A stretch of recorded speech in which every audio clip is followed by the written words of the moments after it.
আমরা আমাদের গ্রামের অনেকগুলা কৃষক মিলে আমরা এই পপকর্ন, মিষ্টি আলু, ভুট্টা, তরমুজ, পাট শাক সহ অনেক সবজি চাষ করছি। আলহামদুলিল্লাহ আমাদের চাষ অনেক ভালো হয়েছে।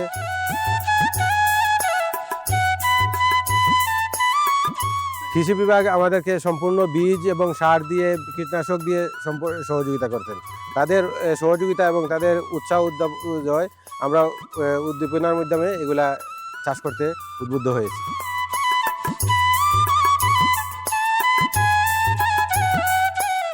আমার বয়স 43 বছর, কিন্তু এরকম চাষ আমাদের গ্রামে আর হয় নাই।